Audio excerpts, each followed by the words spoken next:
Hola, soy el doctor Arturo Borsutsky, reumatólogo pediátrico de la Universidad Católica de Chile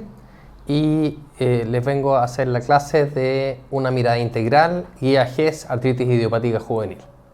Entonces, en esta clase vamos a revisar la guía GES y vamos a ir comentando las diferentes secciones y aspectos que tiene esta. Y algunas actualizaciones que se pueden haber ido desarrollando a lo largo de los años desde que la guía fue creada.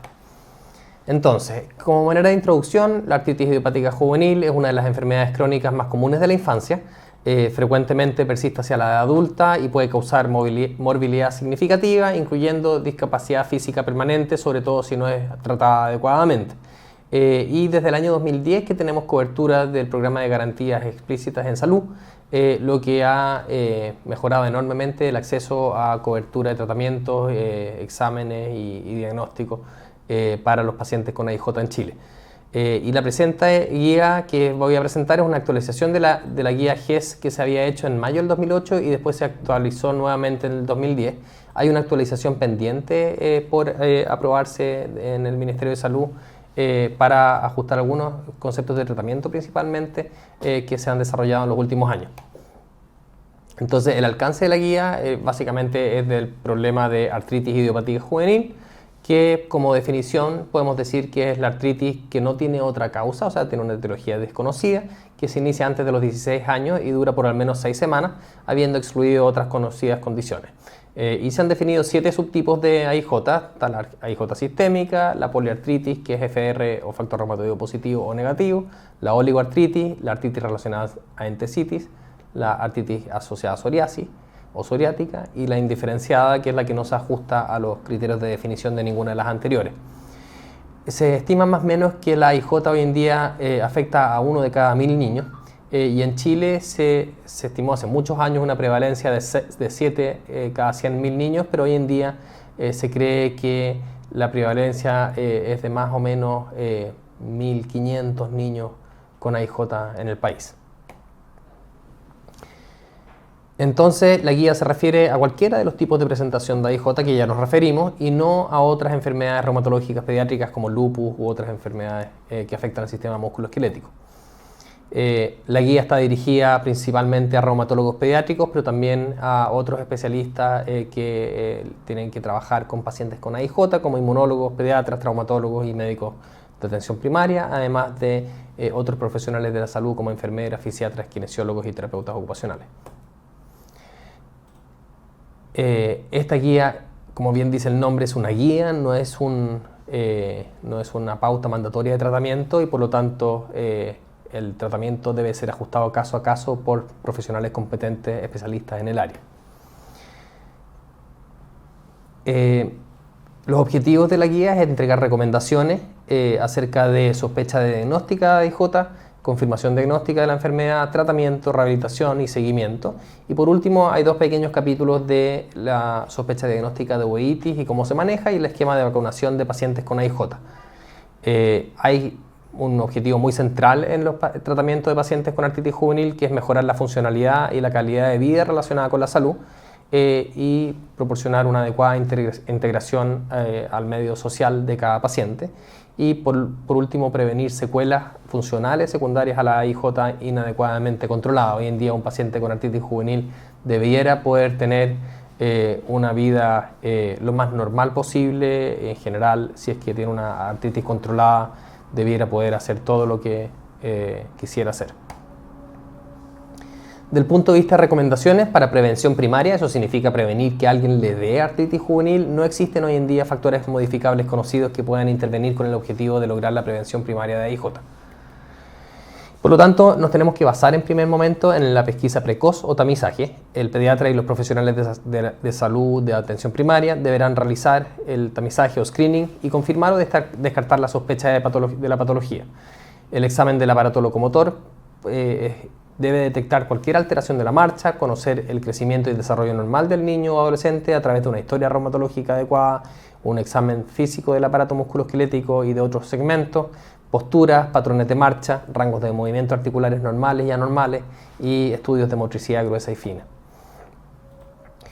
Finalmente, la sospecha diagnóstica recae, un poco como lo decía la definición, en una artritis de una o más articulaciones de etiología desconocida, de al menos 6 semanas de duración, en las que se han descartado otras causas conocidas de artritis. Y eso se refiere principalmente a artritis infecciosa, a síndromes linfoproliferativo o maligno, síndromes febriles y exantemas infecciosos de otra causa, como por ejemplo parvovirus u otros virus que pueden dar artralgias y artritis. Y por último, artropatías o dolores musculoesqueléticos crónicos de origen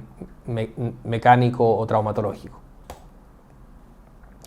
Desde el punto de vista de historia clínica, se debe revisar el antecedente de artralgia, calor local y o aumento de volumen articular, impotencia funcional, rigidez matinal, cuadros febriles prolongados de causa desconocida que aplican específicamente la artritis sistémica, exantemas evanescentes en esta misma enfermedad, la presencia de úlceras orales, eritema nodoso, cuadros faringoamigdalianos, cuadros infecciosos del aparato urogenital o digestivo y antecedentes familiares de patologías reumatológicas incluyendo artritis, psoriasis, enfermedad inflamatoria intestinal, uveitis y otras. En el examen físico, revisar la presencia de aumento de volumen articular, calor local, dolor a la palpación o movilización, que es lo principal, disminución de rangos de movilidad, marcha anormal, presencia de dactilitis, que son dedos en salchichón o inflamados, dolor a la palpación de entesis, lo que se refiere a entesitis, elementos cutáneos o unguiales de psoriasis, evidencia de limitación de rango de flexión lumbar, signos de uveitis, si es que los hubiera, y por último, evaluación del compromiso de estado general, parámetros nutricionales, fiebre, palidez, adenopatías, eritemas y visceromegalia en el caso de la IJ sistémica. Y la confirmación diagnóstica, una vez hecha la sospecha, debe ser derivada a la evaluación y eventual confirmación por un reumatólogo pediátrico o inmunólogo especializado. La confirmación por guía se debe realizar en un plazo máximo de 30 días desde la sospecha y una vez confirmado el diagnóstico se debe iniciar el tratamiento específico en el plazo de una semana. Una vez confirmado el diagnóstico de IJ, se debe realizar una evaluación clínica general de la actividad de la enfermedad y daño que ésta puede haber producido, y para ello se evalúan los síntomas y signos que conversamos previamente. Además de la evaluación general del paciente, se recomienda derivar a un oftalmólogo para tamizaje de uveitis en todos los pacientes cuando se diagnostica la IJ, investigar posibles enfermedades asociadas o concomitantes, por ejemplo psoriasis o enfermedad inflamatoria intestinal, evaluar la parte psicosocial de cada paciente, que es muy importante desde el punto de vista de pronóstico, establecer y explicar a los padres y pacientes los objetivos terapéuticos a corto y mediano plazo y por último proponer un plan de manejo integral que requiera, que incluya la parte psicológica, farmacológica, no farmacológica y rehabilitación. Acá hay una lista larga de exámenes que pueden ser necesarios para la confirmación diagnóstica de la IJ y los subtipos de IJ, lógicamente parámetros inflamatorios, pero también anticuerpos antinucleares, factor reumatoideo, HLA-B27 y otros exámenes según lo que corresponda. No hay que hacer todos los exámenes en todos los pacientes y depende de la presentación clínica de cada tipo de IJ lo que van a requerir. Y la guía GES también incluye cobertura de ciertos exámenes radiológicos como ecografía y algunas resonancias magnéticas, además de estudios de líquido sinovial si es que es necesario, estudios de presencia de tuberculosis o antecedentes de tuberculosis antes del inicio de biológicos en caso de ser necesario. Yendo al tratamiento, que es probablemente la parte central de la guía, el objetivo principal del tratamiento de artritis juvenil es lograr la remisión de la enfermedad, o sea que la enfermedad se vea y se sienta inactiva. Y esto es con el fin principal de prevenir el daño estructural, mantener al niño libre de síntomas y que pueda hacer una vida normal, conservar la capacidad funcional y lograr un bienestar absoluto con un crecimiento físico y psíquico adecuado. Este objetivo lógicamente requiere de un equipo multidisciplinario que incluye diversas modalidades terapéuticas donde la terapia farmacológica y la rehabilitación son los dos grandes pilares. Y lo anterior se consigue a través de un plan básico y hoy en día bastante bien estandarizado. En primer lugar vamos a hablar de la poliartritis, que es la artritis que involucra 5 o más articulaciones en los primeros 6 meses de AIJ y esta puede tener factor reumatoideo positivo o negativo. Cuando hay una poliartritis hay algunas características que se determinan de mal pronóstico, que se debe cumplir al menos una, que es cuando hay artritis de cadera o de columna cervical, un factor reumatoideo positivo o anti-CCP positivo y la presencia de daño radiológico demostrado por erosiones o estrechamiento espacio-articular en la radiografía. Y luego, aparte de las características de mal pronóstico, se evalúa la actividad de la enfermedad y esto es una lista que incluye cuando hay baja actividad, es cuando hay 4 o menos articulaciones activas con VHS o PCR normal, y una evaluación global tanto por el médico como por el paciente y padre disminuida. En el caso del médico menos de 4, en el caso del paciente o padre menos de 2 en escala visual análoga. Por otra parte, la alta actividad, cuando hay 8 o más articulaciones comprometidas, VHS o PCR anormal, por lo menos 2 veces, con evaluación global de actividad por el médico de más de 7 de 10 y por el paciente o padre de más de 5 de 10. Y la moderada es entre medio. Entonces, si hay actividad de enfermedad alta, independiente de las características pronósticas, o bien moderada con características de pobre pronóstico, uno inicia de inmediato en general metotrexato o algún otro fármaco modificador de la actividad reumática. Si es que hay baja actividad de enfermedad, uno puede hacer una prueba terapéutica con antiinflamatorios no esteroidales y ver evolución antes de pasar a metotrexato. Ahora, cada vez más tenemos la idea de que el tratamiento debe ser intenso y agresivo de entrada para permitir una remisión lo antes posible. Por lo tanto, es muy pocas las ocasiones que uno parte solamente con antiinflamatorios hoy en día. Después de 3 meses con metotrexato, uno evalúa y si es que la presencia de la actividad sigue siendo moderada o alta, uno debiera pasar a un fármaco biológico, que es la siguiente línea de tratamiento, que en general es un inhibidor de TNF-alfa, pero hoy en día también está aceptado el uso de otros fármacos biológicos de primera línea como tocilizumab o abatacept en muchos casos. Y si es que el paciente, por otra parte, anda bien con metotrexato, pero después de 6 meses aún persiste con actividad de enfermedad, aunque sea baja, muchas veces se decide pasar a fármacos biológicos de todas maneras. Si un fármaco biológico falla, uno pasa a un segundo fármaco biológico y hoy en día se sabe que probablemente es mejor cambiar de clase de, por ejemplo, anti-TNF a inhibidor de interleuquina 6 o anti-CTLA4. Pasando al siguiente tipo de AIJ, que probablemente es la más frecuente a nivel global, que es la oligoartritis, que es cuando uno tiene 1 a 4 articulaciones inflamadas. Esta tiene un predominio en niñas pequeñas, sobre todo antes de los 6 años, frecuentemente con ANA positivo, muchas veces con reactante fase aguda elevado, pero no siempre, y compromiso extraarticular que frecuentemente el más importante es el riesgo de uveitis anterior crónica, que es una enfermedad asintomática que afecta entre 15 y 30% de las oligoartritis. Algunos extienden el número de articulaciones de más de 4 y pasan a ser lo que se llama una oligoartritis extendida. Y hay predictores del curso extendido, que es cuando hay compromiso de extremidades superiores o VHS elevada. Y también hay un curso que es evolutivo, con un pronóstico AIJ extendida que va determinando más riesgo de discapacidad funcional. Factores de mal pronóstico en oligoartritis, también la artritis de cadera o columna cervical, la artritis de tobillo o muñeca con marcadores de inflamación elevados de manera marcada o prolongada, y el daño radiográfico. Y al igual que el anterior, se establecen niveles de actividad, bajas cuando hay 1 o menos articulaciones activas con VHS o PCR normal, escalas visuales análogas de paciente y médico bajas, y elevadas por otra parte cuando son 2 o más articulaciones activas con VHS o PCR más de 2 veces lo normal y escalas visuales análogas de evaluación de actividad elevadas.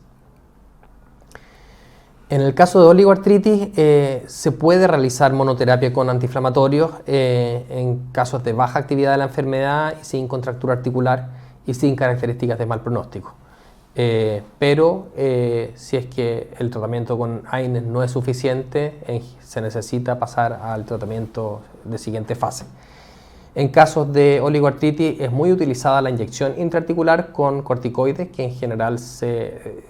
basa en triamcinolona hexacetonido, que es el de más larga duración, y el cual es recomendado en todos los pacientes con artritis activa, independiente del nivel de actividad de la enfermedad, factores de mal pronóstico o contractura articular. Y muchas veces eso es altamente exitoso y evita el uso de tratamientos medicamentosos de larga duración. Si es necesario, sobre todo si es que hay múltiples articulaciones comprometidas, falla la infiltración articular o hay presencia de uveitis o factores de mal pronóstico, se agrega metotrexato en estos pacientes y se evalúa respuesta igual que en la anterior a los 3 meses, y si es que es necesario, debido a la persistencia de la actividad de enfermedad, se pasa a inhibidores de TNF-alfa u otros biológicos. En caso de la IJ, cuando es relacionada a entesitis, ahí manda si es que hay presencia de compromiso de articulaciones axiales, como las sacroiliacas y la columna. Hay algunos criterios que son un poco distintos acá, que son los criterios ASAS, entre otros, de compromiso axial, que determinan que alguien tiene espondiloartritis cuando hay dolor de espalda de 3 meses o más y de inicio en menores de 45 años, sacroilitis por imágenes, más elementos clínicos de espondiloartropatía y o HLA-B27 positivo con elementos clínicos de espondiloartritis. Y entonces hay artritis relacionada a entesitis que no hay compromiso axial, que es lo que se llama compromiso periférico, en que muchas veces los pacientes presentan entesitis, compromiso de articulaciones distales como de los pies y en ocasiones comorbilidades como uveitis, psoriasis o enfermedad inflamatoria intestinal. Y en algunos casos se presenta una artritis más pura, pero que cumple criterios de artritis relacionada a entesitis. Características de mal pronóstico incluyen el compromiso de cadera, la presentación poliarticular, el daño radiológico de cualquier articulación y la presencia de HLA-B27 positivo.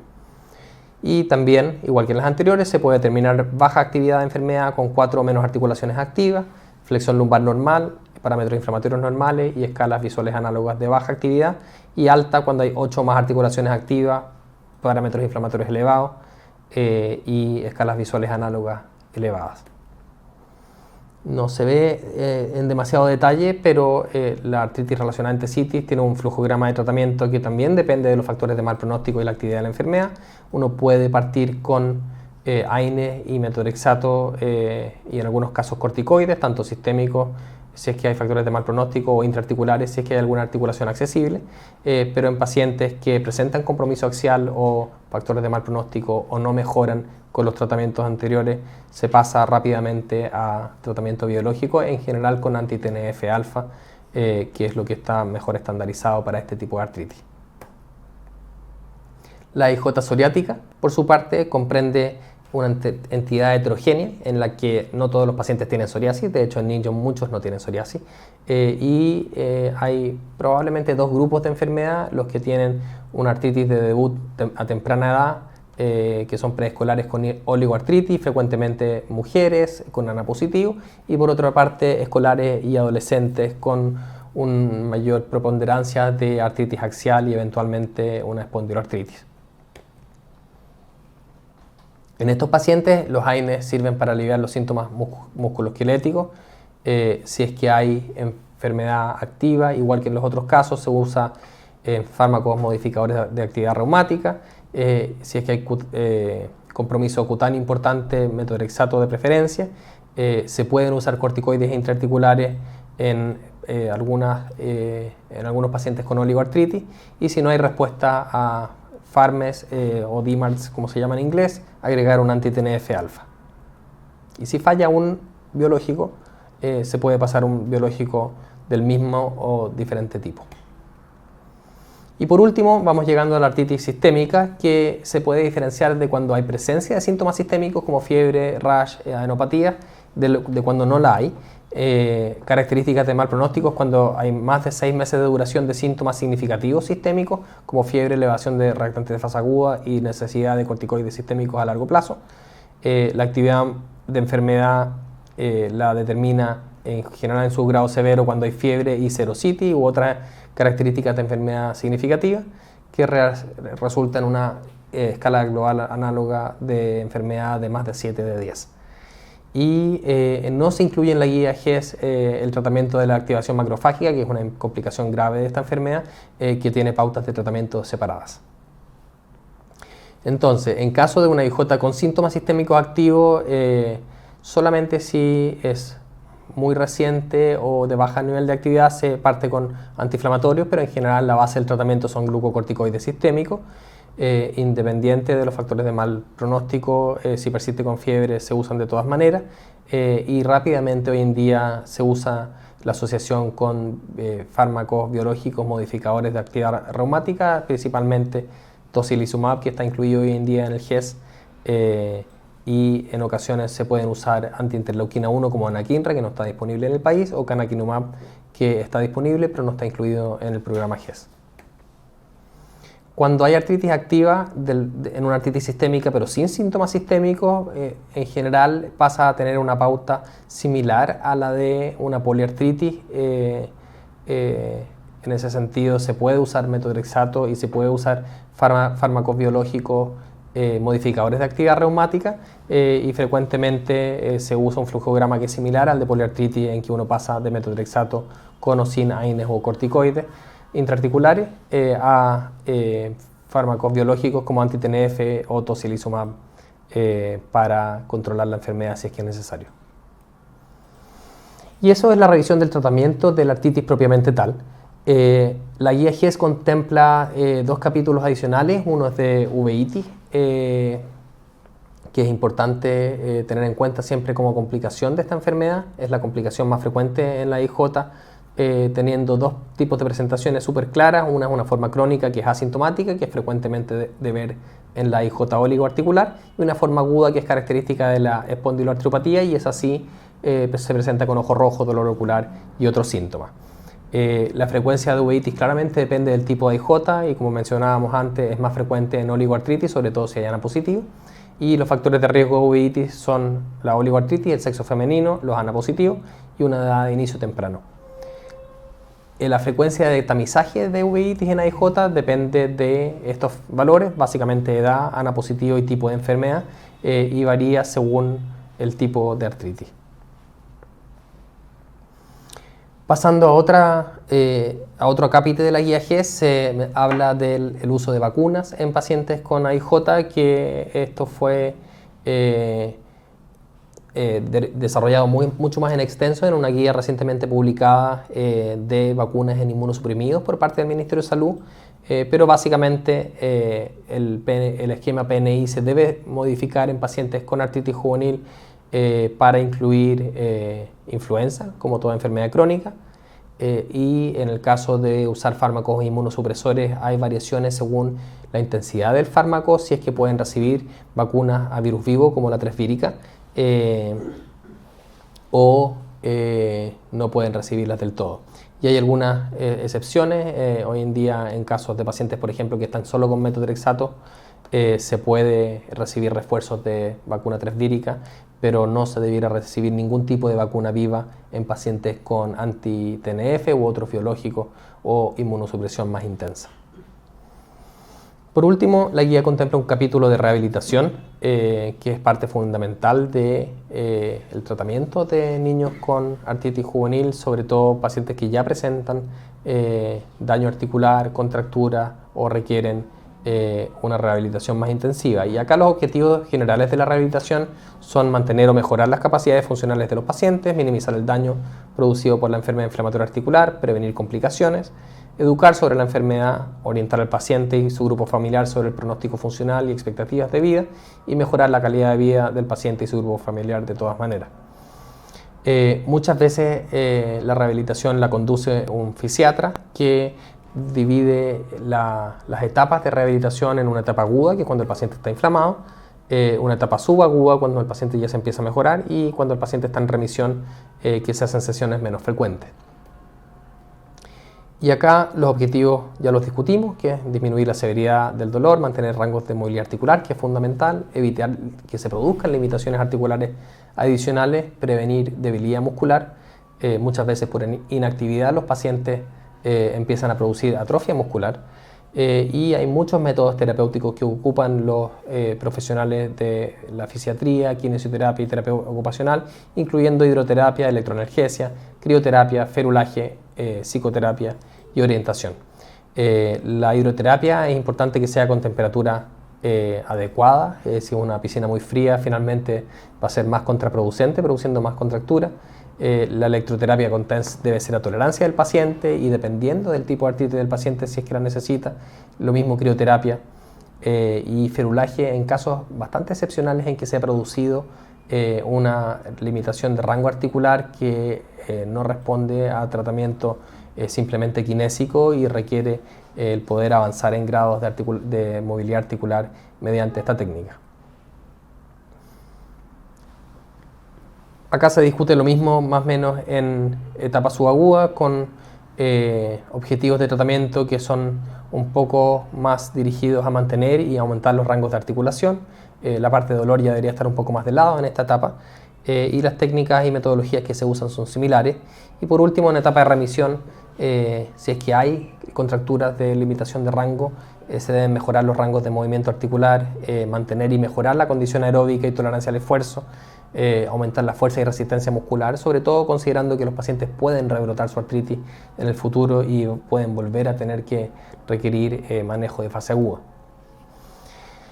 Finalmente, mencionar que el seguimiento de un paciente con AIJ debe ser conducido por un reumatólogo pediátrico con la colaboración de otros especialistas y profesionales de la salud cuando lo requieren.